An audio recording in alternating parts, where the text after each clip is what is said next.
Hello friends, welcome to episode 111 of Storyteller Conclave. This is a show all about helping you run the best tabletop role-playing game that you can, whether you're a new storyteller or dungeon master learning the craft, or an experienced storyteller looking to take your game to the next level. I'm Sarah. And I'm Rob. How are we doing, Rob?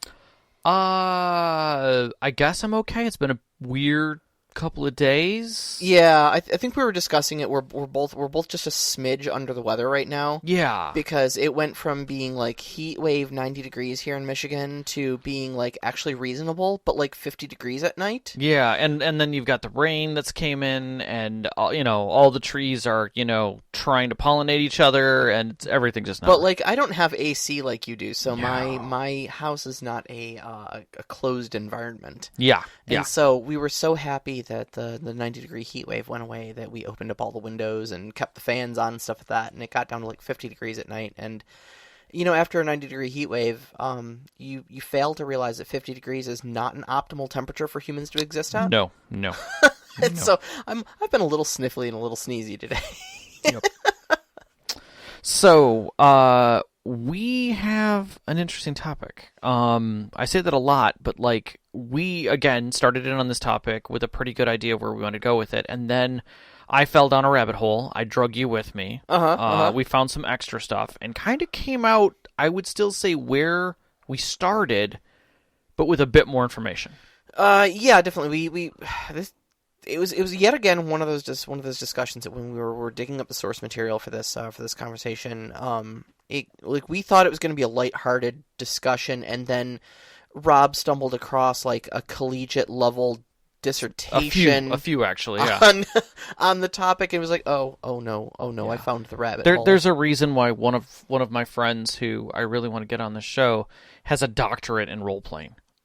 Because there's a lot going on behind the scenes, and a lot that can be said about writing in general, and quite a number of papers and discussions have come out of the concept of what is a role-playing game, what makes up its components, and just one of those components being storytelling. Now, we use the terms tactical and narrative storytelling. We throw those terms games around all we over do it all the the place. Time. We often compare D&D to a tactical game. Savage Worlds is a tactical game. BattleTech is a very tactical game. GURPS. Warhammer 40k. Those are games that we call tactical. Whereas on a narrative scale, often we say like 7th Sea is very narrative. Powered by the Apocalypse games tend to be very narrative. Fate is very narrative.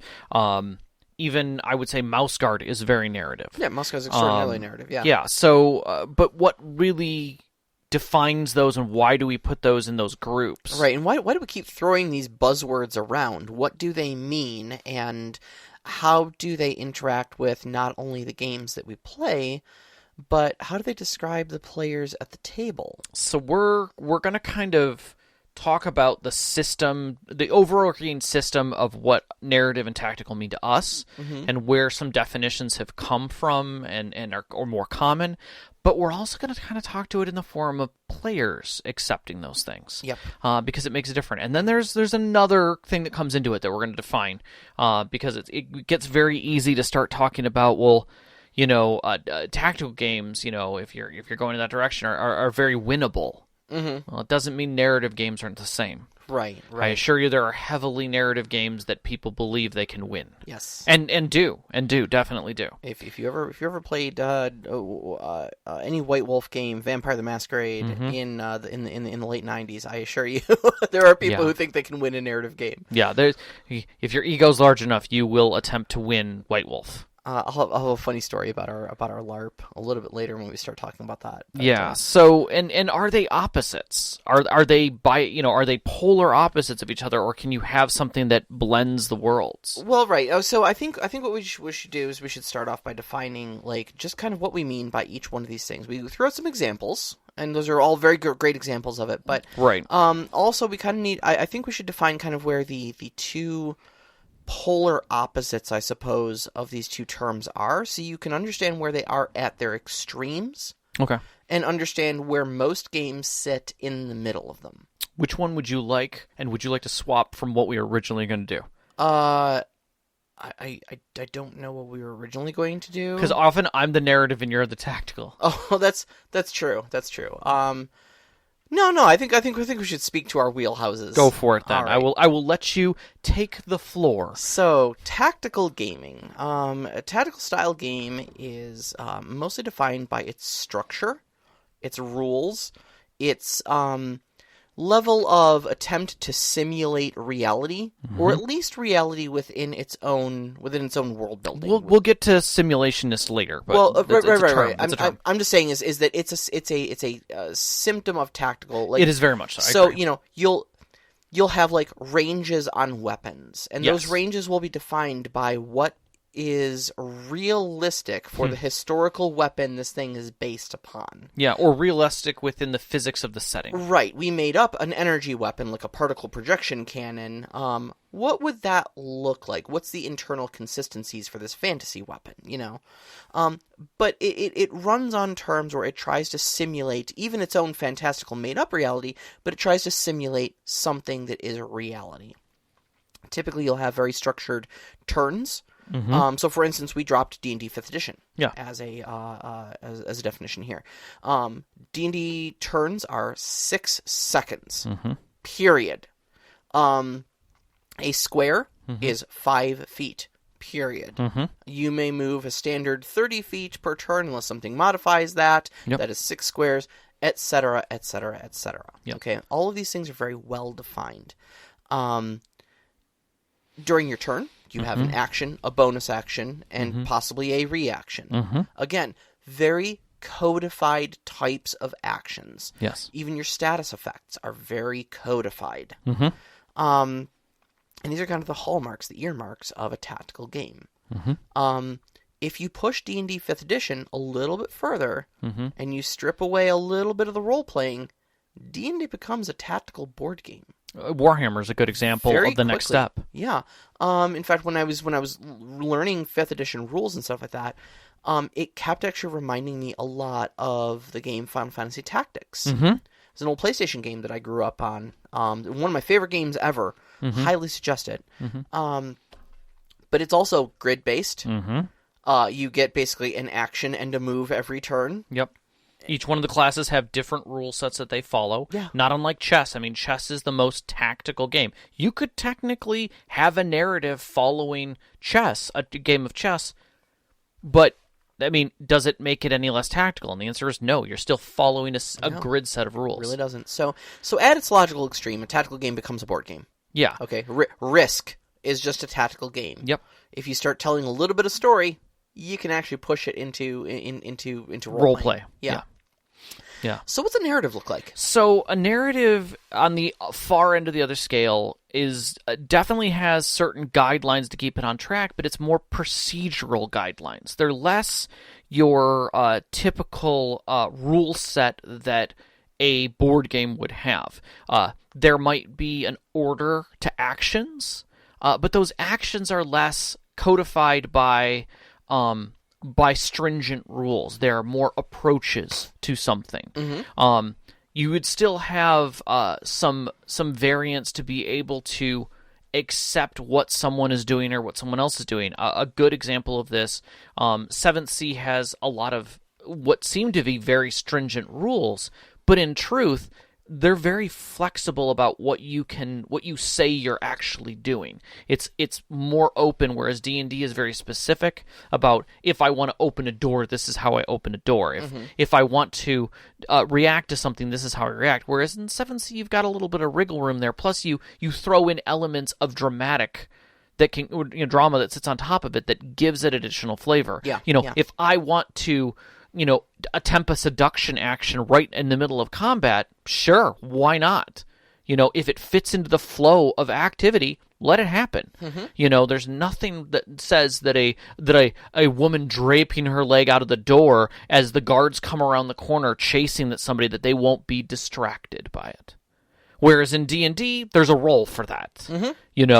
On an extreme of this that would still have some framework to it is Dread is a great example of a very, very basic framework. When the storyteller believes that the action is something that is consequential, you pull a block. That's it. I mean, it's the simplest of rules, Yeah. but everything else is narrative. It's all flexible. Yes. Even the story and setting itself. So you get games where there is less to do about the rules and more to do about the story, and you lean into that. And I think we both kind of came up with a hierarchical or a 50,000-foot view of both of these things, where narrative tends to be bumper bowling. You know, you're going down the lane, there's these kind of guides that help you. That's it. You're just going. Yep. Whereas a tactical game is a roller coaster. It is grid. There are safeties. There are harnesses. There are checks. There's an operator. There's a timing. If anything's off, everything stops. And it's on rails. Correct. It's going to be an exciting ride. Without a doubt. Or boring as hell. But it will only ever guide on those rails. Correct. Yes. Correct. You can see where it's going by every step of the way. There is still some randomization that can occur. There are still events that can change based upon that randomization. But for the most part, it's 100% rules based. Yeah. You're not going to take a giant leap off of those rules to do something else, because at that point you're altering the system. Yes. And people say that, like, oh, I homebrew these changes. The moment you hear someone saying they're homebrewing something, okay, what tactical system are you using that requires you to change the rules to be able to fit something new? I was reading this Reddit thread the other day about someone who had an extreme rules lawyer in their D&D group. Oh yeah. And they were like, how do I explain to him that as the DM I'm not cheating and I'm allowed to homebrew stuff? You know? But because people take it to those extremes sometimes, you know? And I think that's something that we have to understand, is that systems may be narrative and tactical by design. And they're not always explicit in what they're trying to do. Because again, they're not going to say, well, I'm 80% into tactical, or I'm 40% into narrative. That doesn't mean anything to the person who's reading the book. You kind of have to read into them to discover where they fit. But it's up to the players to truly decide how far and how deep they go. I know in my games of D&D, there's a lot of rules that don't happen. Because they're not necessary. Sure. I play it from a narrative point of view. I'm not going to make somebody have to roll every time they move through, nor am I going to have every step of the game require us to move at 6-second paces. Yeah, exactly. And I think that's a lot of what you can get out of a system is what the storyteller brings to it. You know, like I've been looking very heavily at Savage Worlds. My game is going to be switching over from a D&D setting to a Savage World setting. Correct. We're keeping the same story. We're just switching game systems. Yeah, you're literally lightening the rule set. But even in that, like, I would describe Savage Worlds as a very tactical game. Still, but the step away from D&D and how I plan on presenting the story afterwards is going to move it in a strong step towards narrative. Right, and I think, if I might say, most of your players are narrative players. Yeah, they're absolutely. they're not in it for the minutia. There are players out there who are. Without a doubt, there are people who love the minutia of tactics and need to know the numbers to be able to play the game and understand it at a core level. Yeah, absolutely. Okay. And I'll say this on a board game level. A lot of people say Settlers of Catan ruin friendships. It happens because some people play it at a hardcore level. Oh, yeah. Like if you're not building your roads right or setting up your settlements right, they're frustrated as hell. And if the dice aren't doing, now it adds a whole nother... They're not necessarily playing to win, although that game does do that, and we'll get into that. But it is the tactical edge of that game that does it. I remember not playing Risk with people because they would get frustrated because I didn't know, quote unquote, how to play Risk right. You're not following the meta. It's like, I don't understand what I'm doing wrong. Yeah. And these units are only going to have this much, your odds are like this, and you have to do this, and then if that, and then you're like 20 steps in, I'm like, all I wanted to do was move my troops. That's all I wanted to do. Right. I don't play Dota anymore for the exact same reason. I used to play ranked to make sure that I got put in with the same crappy players as I did because my rating sucked because I suck at the game. Yeah, like, that's fine. It's okay not to be good at a game, But I would constantly get yelled at by people of like, man, you suck, and I'm like, are you aware you're in the same 1000 MMR rating as me? Like, this isn't the 5K bracket, buddy. Yeah, You yeah. know? I'm sorry, sir. This is a Wendy's drive-thru. The thing you're doing is suboptimal. I know. That's why I'm 1K. That's right. That's right. You can either teach me or shut the heck up. Yeah. Right. But I mean, I think that's a whole thing, and then that's where we lean into the fact that narrative and tactical can be players as well. So you may look at a system very tactically, whereas another player may look at it very narratively, that they're only interested in the story. That's something you hear a lot when you sit down at a table with a bunch of people is why don't you know the rules? Well, I'm really just here for the story. Like I'm not, the rules will come as I need them. But, okay, I'm playing D&D because I want to hang out with my friends and play a game. Can I play something that's simple, that's not heavy into the rules? Yeah. Whereas another person may get very frustrated with them because they're not prepared. They're not tactically prepared for the combat sequences. And you're like, well, you're not prepared for the narrative sequences. There was some growing pains with Sean too, that I don't mind talking about because I thought it was a very productive discussion that took place. This certainly isn't to throw Sean under the bus. In fact, it's, if anything, is to elevate him because this conversation did take place. Yep. But when I first mentioned that we were switching over to Savage Worlds, Sean very much enjoys the tactical play. Sean loves GURPS and loves Dungeons and Dragons, mostly because things are well defined. And it's not because he wants to win or anything like that, but it's mostly because he wants a strong foundation of well-defined rules so he understands what's going on. No, that makes sense. That makes sense. And so there's never a question of, well, does this work this way or does it work that way? And the storyteller shrugging at him going, I don't know, whatever the story dictates. Right. Well, that was one of the problems with my last game. Just as an aside, I had some problems because one of the things in my game was doing effects on magic. And my magic player, my magic users in the game were like, okay, well, what's going on with my magic? I don't know how to play my character right now. Right. And I was basically weeding things out until it was discovered. Yeah. But it was challenging to get the concept because the rules weren't there to support one of the players. Yeah. No, it as one of those Magic players, it did take me a minute of like, well, this screws over my entire character, and then I just realized like I have plenty of skills on my sheet that don't involve casting magic, and I should probably use those right now. It was fun. So I'm sorry, but anyway, so we had this discussion about making the switch over to Savage Worlds. And I was kind of describing it as a, much rules lighter, sort of thing. And also the fact that we're going from something with Dungeons and Dragons where you've got just dozens of abilities on your character sheet and, dozens of spells to choose from, where, as a bard, multi-classed warlock, I mean, his list of abilities was pretty impressive, even just at level 7. And when the idea of switching over to Savage Worlds came up, he was like, well, how many, am I going to be able to do this? Am I going to be able to do that? And I had to kind of sit him down and be like, look, you're not going to have this gigantic list of abilities.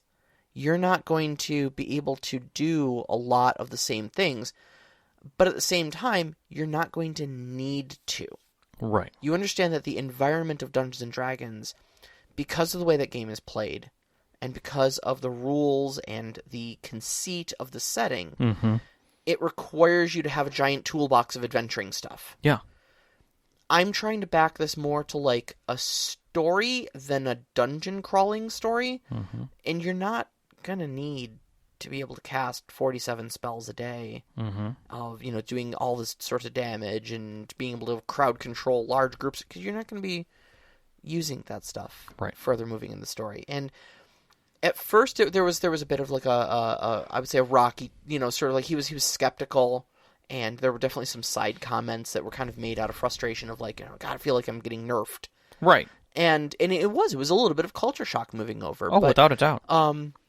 We sat down and we went through character creation together, and we talked about some things. And once he had kind of a rough draft for what he put himself through the paces of learning what it would look like in Savage Worlds. And once he kind of got a grasp for that, and he and I had some conversations about what to expect moving forward in the story, and how it wouldn't have a lot of those like extreme combat, intense D&D situations, he was kind of like, okay, I'm kind of cool with this now, Yeah. And I think that's part of the problem with, or not part of the problem, but part of the culture shock, or the paradigm shift when people move from tactical games to narrative games, that they feel very confused. They don't know what they can do or how to do that or where they fit into it. And the more narrative the game, the more challenging it is to shift their mind into that setting. Mm-hmm. I mean, we have a reality that we walk through every day. You know, some of us are at desk jobs, some of us, you know, are remote, some of us are, you know, working lines of places. Some of us see the public, some of us don't see the public. And this is our perception of how things move, and there's a certain order to them. When someone then moves into a narrative stage where it says, okay, how are you going to handle this? What's your approach? And there's no guideline. Some people can step right into it. They can immediately move to an acting state where they're pontificating, or they're thinking more like their character, or they're wondering what they would do as they envision themselves in that situation, and start to, you know, well, I'm going to do this. Where somebody else at the table's frantically looking at their sheet and the rules book trying to try figure and out what the rules what say does the they word can approach do. mean? Yep. What words Yep. do I have to? What words can I use to make my approach effective? And that stuns people. They don't know how to handle that. And I think this whole thing is just really important to kind of try to like figure out where your players are, but also where the game system that you're using is. Simply because I would say a lot of the conflicts at the table, when frustrations with the game, I should say, conflicts between the players and the game system. I would say it happens a lot. Yeah, happens a lot. Happens because of mismanaged expectations. You know, if you are a very narrative player, you're probably going to find a tactical heavy game like Dungeons and Dragons to be very constrictive. Yeah. You know, whereas like you were just saying, you know, a heavily tactical player finds the wide open gulf of possibility of a narrative game to be a utterly stifling expanse of nothingness that they don't know what to do with. Yeah, and I think this is a good point where we kind of bring in the concept of gaming the system, or winning. That really it doesn't fit narrative or tactical directly. Both can be won. Without a doubt, both can be won. Or have the idea that the player believes they can win it. And I think the closer, and that's where the scale goes up. Yeah. Not left to right, but up. Do you want to talk about GNS theory first, or do you want to go through? Do you want to jump straight? Let's at least define what we're saying here, and then we'll jump into GNS. Okay. So when we're talking about the concept of gaming, or the winning, certain players and systems tend to lean into it, but at a certain point, the player really is the one who's doing that. And because you could play board games not to win. Just to have fun. Yeah. There's a tile game that is, the name is eluding me completely right now, that I play with a few friends, and you basically just keep laying down roads. That's it. It's Carcassonne. And you lay down roads, and as you lay down these tiles that connect roads and rivers and things like that, you can build settlements, and the object of the game is to have the most points at the end of the game by building these settlements and taking ownership. Okay. Oftentimes than not, when we play it, we just play and see who wins at the end. And there's no like, oh, I kicked your butt in this, you know. But some people play that like bloody winners. Like they're in it to destroy you and cut off your things and play it very, very aggressively. They're calculating odds for what cards might still be in the deck. Correct. And, yeah. They're counting things. They're looking at the worksheet to see how many tiles of a certain kind are still in existence. I mean, they're basically playing poker, effectively, in a random setting. Yeah. And that presents a challenge. The biggest challenge between players is the players who believe that they are playing at a table that's even, you know, of style and common player, and those that are like completely competitive and just want to win. And I think soon we're going to end up having a discussion, not tonight necessarily, I don't think tonight, about theme and about establishing that theme of the story. Whether the theme, regardless of the system, is we're playing a narrative story a narrative-heavy story that is about the struggle. And you're all going to have struggles, and there's going to be challenges related to struggles, both interpersonally and with the environment. Great. So it's a Survivor kind of esque game. Wonderful. Everybody is now in the same. But if you just start a game with a setting of, here is this tragic world, and you're all a bunch of, knights and wizards who are trying to help out a king, there's no theme.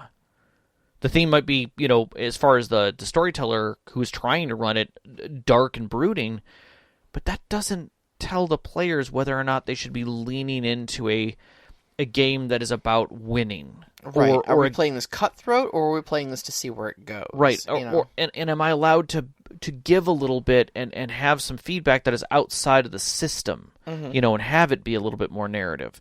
So this is, we're kind of laying the groundwork for a future show about theme. But one of the things that we discovered, which Sarah brought up, and this is where we're going to come into this, is we found through our digging, and I remembered this from the past, but I'm so glad we ran across it, which is GNS theory. And that was I don't even think we have the name in here, do we? Yeah, but we do. We got Go ahead. All right, so GNS theory. There it is. You're right. GNS stands for Gamism, Narrativism, Simulationism. Right. Okay. Now, how they use simulationism here Let's say they is Ron Edwards. I'm getting there. Right. I'm getting there. Is what we're probably going to be calling tactical. Yes. But they're close to the same thing here. Yeah. We'll discuss what simulationism and tactical, how they kind of differ. But it was a paper written by Ron Edwards in 1997. It was a paper entitled "System Does Matter." And it was basically about analyzing game systems and gamers themselves. Yeah, most of the players. And now the games, he basically theorized that there are 3 types of mutually exclusive players. And that games will attract, by whatever their rules are, will attract certain types of players based on the system used. Okay. So gamism refers to players who view it as a game with win-lose conditions, more akin to a board game, okay? So these are the people who do ruin friendships over Settlers of Catan. Yes. Narrativism refers to players who view it as a story to be experienced, like Rob. Yep. And simulationism refers to players who are looking to simulate an authentic and consistent experience, like myself. Now, simulationism does not mean realistic, and we kind of touched on this earlier, but this is where we kind of really get into it. It means consistent within its source material. Now, what we mean by that is a game like Call of Cthulhu cannot be said to be realistic. Obviously, you've got ancient extra-dimensional horrors leaking through holes in reality to destroy our sanity. Right. Okay? Not really exactly a realistic game, but it has internal consistency with Lovecraft's writings, things that were established in the fiction, and the things that it's based upon. The rule system attempts to simulate those. Yes. Internally consistent rules. Have you ever heard of have you ever heard of the game Toon? I played Toon a long, long time ago. As have I. Now, Toon, for those of us who are not aware, believe it or not, I forgot this game existed until it was brought up for this discussion, is a game where you simulate playing a cartoon character. So, like, you can drop anvils on people's heads, and they're just knocked out for a scene, and then they come right back. Yep. Chutzpah is one of your stats. Yep. I love everything about Toon. Yeah. Toon can be said to be a simulationist game. Yep. Because all of the rules are internally consistent to simulate accurately the experience of being a cartoon character. Right. And there are rules that you know inherently about that system and have expectations for. No different than D&D. You have an expectation of what an elf is, or what what a dark elf is, or what an orc is, because they are to be simulated based on Tolkien's design and others. So regardless of where you're stepping, the moment that you say, well, I'm going to be doing, I'm trying to simulate a setting and I need to find a system that goes along with it, clearly you're into a simulationist design. That all being said. So there's a lot of criticisms of GNS theory, which I 100% agree with. 100% agree with this because as I was kind of reading this over, I'm like, oh, okay, I kind of see where he's going with this. And then when I realized that he was describing these as mutually exclusive, like there are only 3 types of gamers. No. Period. No. And as much as I identify with a simulationist, I also identify very heavily with the narrativism. Mm-hmm. You know, I would say I'm more of a simulationist than a narrativist, Mm-hmm. but it's certainly not mutually exclusive. Correct. You know, I am not just a simulationist and that is it. Yeah. And that's kind of what this theory was posing, is that games can have a range, Mm-hmm. but you're going to get one of those 3 types of players attracted to your game depending on how you write it. And I don't necessarily agree with that statement. I think, especially after all the years that I've played games, Mm-hmm. I've leaned into narrative a lot more, even in games that were completely designed as simulationist. I played Palladium games. Without a doubt, those are simulationist, aka tactical games. Absolutely. There's enough charts, numbers, and rules that you can handle anything. Oh yeah, yeah, and But the amount of source material they draw off of like real world research that they put into Yeah, it, which is beautiful. Don't get me wrong. oh, it's great. But at the same time, like, I don't play them like a simulationist. Mm-hmm. I play them like a narrative because I'd much rather do that. I think that Robotech does a beautiful job of that, even though it is technically a simulation of the anime. Yeah, yeah. You still have a huge narrative element that goes into it. And I think the other big criticism too here is that gameism, the desire to win the game, or view it in terms of having win or loss conditions, of optimal and suboptimal play, etc., a right way and a wrong way. I don't think that that's necessarily mutually exclusive to either of the other two, and that's kind of where we came up with our own graph. How we started to think of it like an inverted T. Okay, so at the bottom you have left to right. On the left side you've got narrativism, Right. and on the far right you've got tactical. Yeah. But kind of coming up the middle of that, you've got, I suppose, this gameism. Yes. Of your desire to win, and I think people fall on one of those 2 quadrants as a point there. I don't think they really I don't think gameism is exclusive to narrativism or tactical. I don't either. I feel that the concept of winning can be placed anywhere within any of those scales. It's a matter of where you sit between them. And I think sometimes you shift. I think people who have played enough systems and depending on the system might shift. Like, I've shifted between playing with different storytellers because the theme dictated it. Whether or not the storyteller said it dictated it or not, it was clear that when we sat down on the table, we were against the storyteller. The storyteller was there to try and murder us. And therefore, it became, instead of a survival game or something more narrative, it became, we're going to try and win this using these tactical rules. And we're going to rules lawyer ourselves into basically winning each time because that's the way he wants to tell this story. He wants it to be a very him versus us, the world versus the players. And that's totally a style. That's 100% acceptable, and I can see that without a doubt. The second part of that is that you can sit down at a game where basically the rules are still set in stone, but the narration is dictating that it's kind of just free form of where are we going with this? What are we learning? You know, what values did your character come out of this? You know, what goals did they meet this session? You know, Mouse Guard does a great job of that. It lets the players kind of have agency on what they might learn. Yeah, and in fact, there's a lot of systems in Mouse Guard I think that are really great from a narrative standpoint just because they incentivize failure. And they incentivize calculation. So you're actively given tools to play suboptimally, which is typically the exact opposite of what you want to do in a sort of tactical style game. You're given bonuses for actually throwing monkey wrenches in other people's roles. Mm-hmm. And because that's where the fun and interesting stories get told, you know? And it's all to essentially eke out a fun narrative. Yep, without a doubt. Without a doubt. So we're not saying that GNS theory is correct.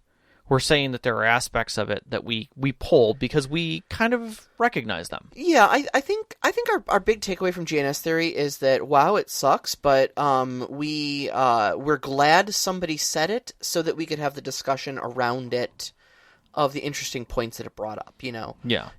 For me it was a lot like those Mythbusters episodes where they are completely way off. All of their theories were completely wrong and they're just overjoyed because any data is data, you know. Exactly. Now, I kind of want to step over to narrative to us for a second and kind of discuss some of the bumper bowling aspects because I found that there were two paradigms that fall hard in narrative storytelling. Sure. And even with players, and that is that narrative has basically virtual experiences or collaborative storytelling. Right. And that's basically where the two... A virtual experience is one where the storyteller is interacting with the players in an environment that's being presented. So the discourse, the contact that happens between the storyteller and the players is coming from the pre-crafted ideas of the characters in that setting. So, you know, when I'm playing... Whether I'm playing a digital RPG, it's effectively a game on rails with some hidden collaboration by the storyteller. He or she is pulling information from the players in the background, weaving that together, and then presenting something in front of them and setting the road before them, right, to show them the experience of it. So this is a bit. I think you're referring to like one of the suggested things that I say you should ask in a session 0 is what type of story are you looking to tell with this character? Right. You know, are you looking for is your character trying to get revenge? Is your character trying to strive for greatness? Do they want to achieve a certain goal? Do they want to travel to a certain land? Yep. What do you want to do so that I, as a storyteller, can help you tell that story? Right. Yeah. And a lot of people look to games to be that. They want to hear the story that the storyteller is telling and have their character march through it. You know, and I think that's a definite way to do it. The other is collaborative storytelling, and this gets you closer to the writer's room kind of thing. And that's where it is a shared experience of design and framing. Theme becomes more important, and the discourse within the story is bound by that theme. That's pretty much it. So world building, character building, the whole concept of empty map, altering or dramatic editing, as like Adventure does, are all components that go into that. So your character might have background elements that you as a player actively bring into the game, right, on a regular basis, so that the storyteller's like, yeah, that fits totally. Yeah, he's your cousin. He worked for the Marquis for a number of years, and these things. So that way, the players start blurring the line between a storyteller presenting them something and them presenting their own pieces to it. And this can get very far into. You can get exceptionally far into this, where like City of Mists, everyone is building the world, everyone is throwing elements at the world and weaving things between them. Dungeon World does it with the bond system, where you already have bonds with the other players and you're constantly shifting things and finishing things. But also the empty map. Yep. Where everybody gets a say in what's on the map, what exists in the world, and a little bit about why it might exist there. Yeah. And regardless of the system, even in systems like that, if the players aren't on the same page as the narrative goes, if some of the players are expecting this to be a virtual experience and other ones are expecting it to be a collaborative experience, they can clash quite hard on just that concept. Because regardless of what you're doing, it isn't the rules dependent. You don't have a guideline to help you with that more. Some systems that lean to the narrative do give you some positioning to help players who are in collaborative senses of it, but in games that are virtual experiences that are tactically based, like D&D, players don't know how far their agency is allowed to go. Yeah. And sometimes that can get very frustrating. I remember in your game, we had there was a place where we had gone to the ruins of the gnome city. Yes. And you asked us each for, just describe to me something you're doing in the gnome city. So something you would discover there. Yeah.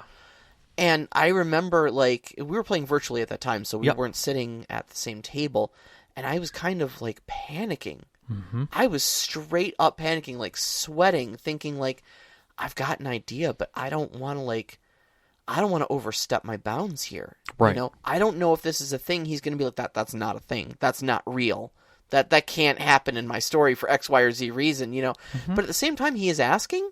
Yeah. So, all right, here it goes. I found a magical force field generator. And you're like, yeah, cool. And I was like, oh, good, okay. Yep. That didn't break his world by saying those words. No. You know, but as a tactical player, I need things like that defined for me. You know? Right. And that's I was the very framing. strictly worried about what's quote-unquote real. Right.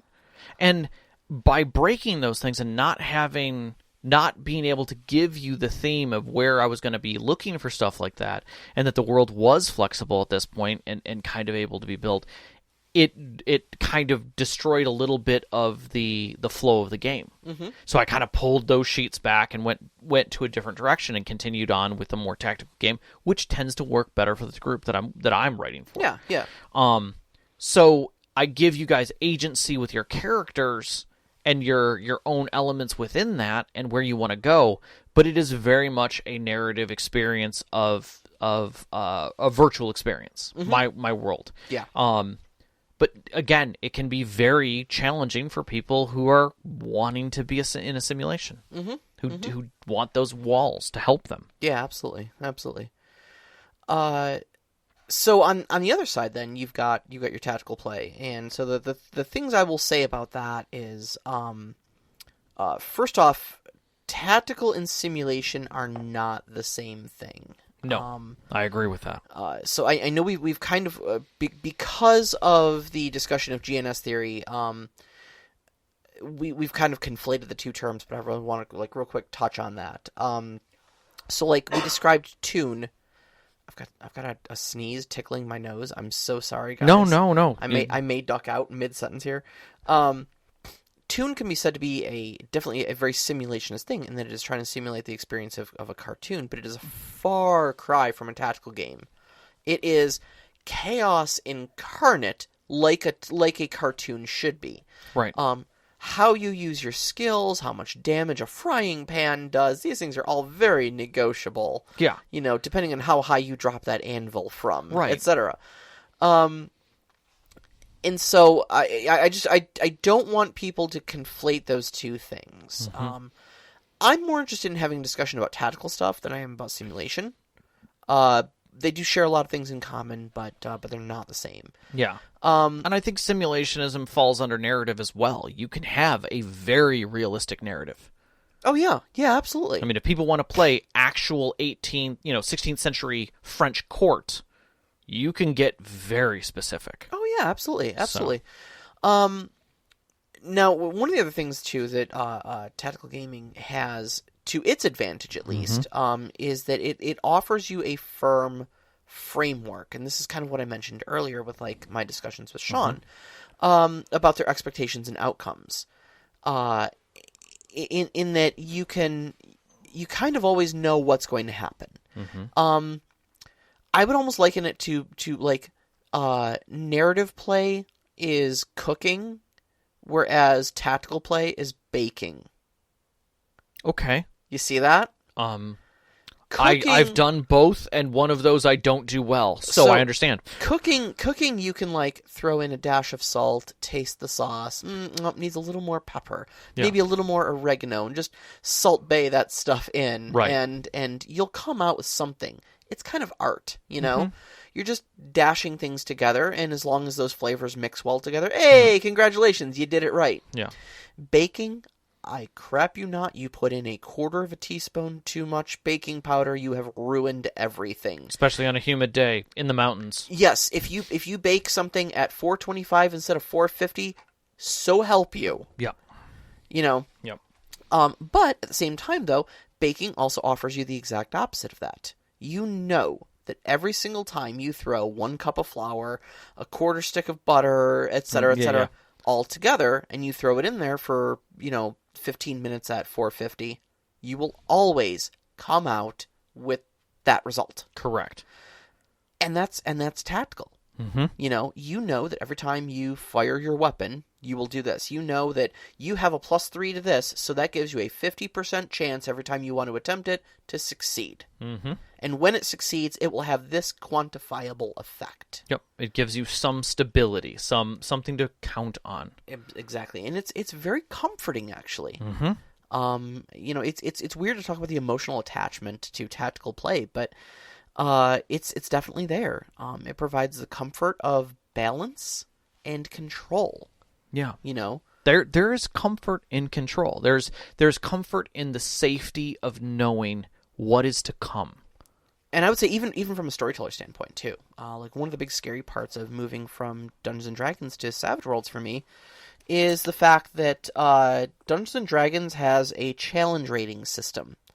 Now, say what you want about the efficacy of the challenge rating system. I've certainly had my own challenges with it in my own games of, things that I thought would destroy you guys in 3 turns and you end up one-shotting them. Yep. And then other encounters where I thought this is just, you'll steamroll this in 5 seconds, and 15 turns later we're like, oh god, everybody's dying, Yep. But moving to Savage Worlds doesn't have... I almost want to say Savage Worlds doesn't have game balance. There is a section in the book, in the Suede manual, that talks directly about balancing encounters. And their direct answer in the main book is, we don't balance encounters. I mean, throw what you think is realistic in there. And if it's too much for your party, they should probably run, which is also a realistic thing.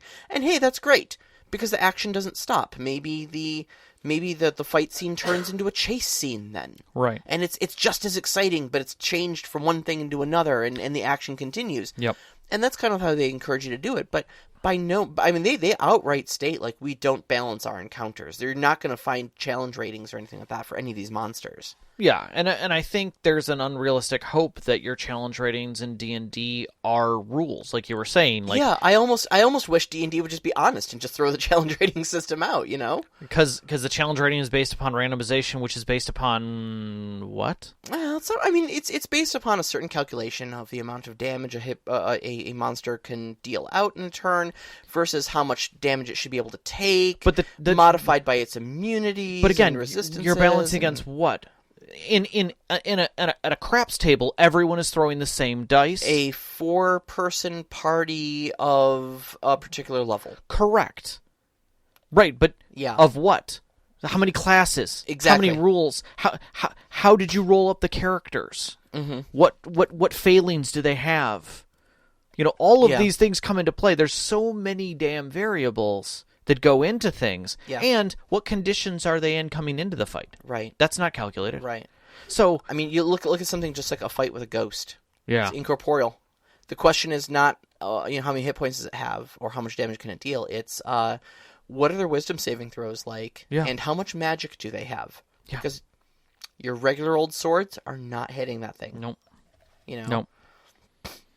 Yeah, So- it's and I think that's, again, I'm going to come back to the tactical versus narrative. Mm-hmm. I think without setting up a proper themed understanding, like you said in Savage Worlds, that there are going to be encounters that you should run away from.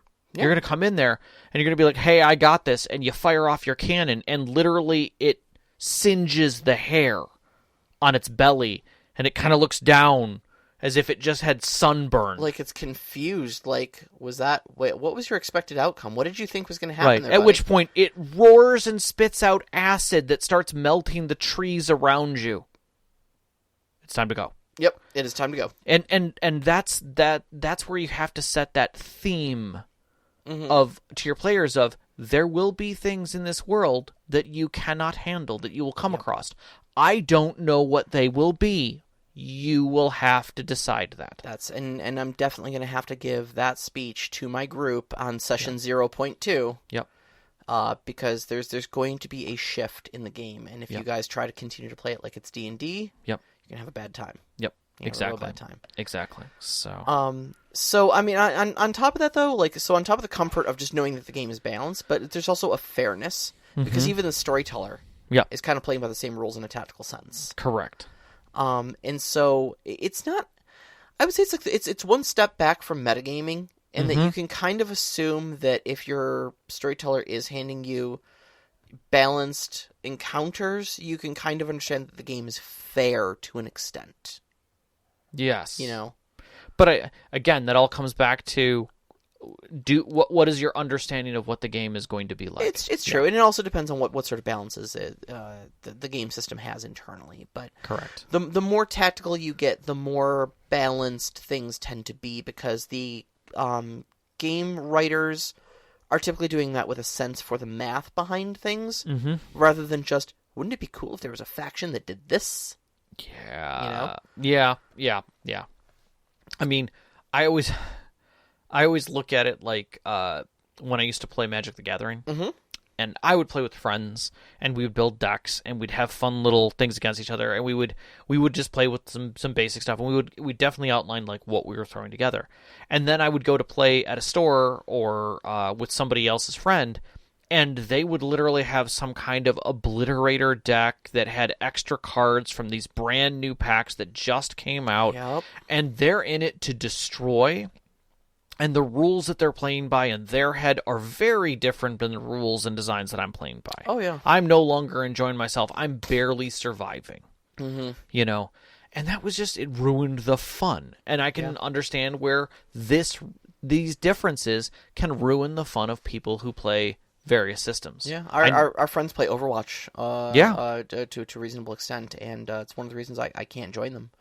Just because I play Overwatch for fun, and I don't play it 40 hours a week like a second job, and so I can't snapshot people from across the map with headshots instantly. Yeah, no.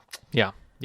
And that always goes back to the whole thing of people who drop their rank, just so that they can play at different levels and feel powerful. In Dota, we call that smurfing. Yeah, I mean, that term's kind of universal, I think, now as well. Not sure. Yeah, but yeah. But I think there are people who do that at cons. They'll go and find a D&D game that's set set to 5 levels and min-max a character to grind through like a badass. Yeah.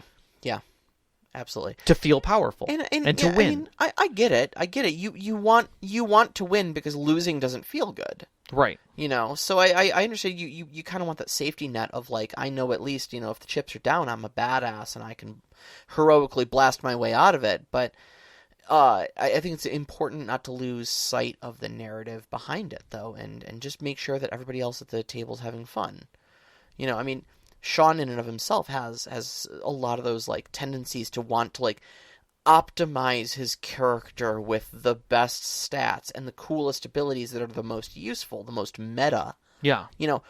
But when he hits the table, he plays Lord Thalian Arroway, not a level 2 Warlock, level 4 Bard. Right. That is, he's not playing a stat block. He's playing a noble with an optimized stat block. Right. And that's why I think he fits with our group well. But and again, you learn from the people around you as well. You adapt and fit into the system or fit into the group setting. Yeah. Or you don't, and you tend to drift from those games, and it happens. It's all for what you're looking for out of the game system, and it's okay to optimize. It's okay to want to win. It's just a matter of make sure that your goal is to have fun, and don't let ruin winning everything for everybody else at the table. Exactly. I think that's the biggest thing is understanding that the other players at your table may have different expectations of how they want to play that game. Yep. All right, we got a question, and we're running out of time here. We are kind of running out of time. So Knox on the Box asks, only because I've been toying with my Switch lately, your Nintendo Switch, but what if a campaign was done Fire Emblem style, in which the players were simply soldiers already involved in a war?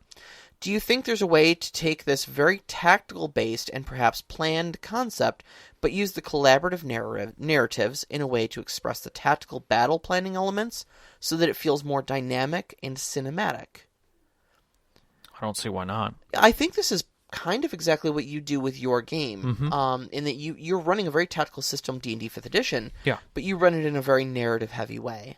Yeah, I only bring in elements when there is a challenge, or when I feel it makes more sense for my players to get into the nitty gritty. Will I actually pull out a battle map and do anything like that?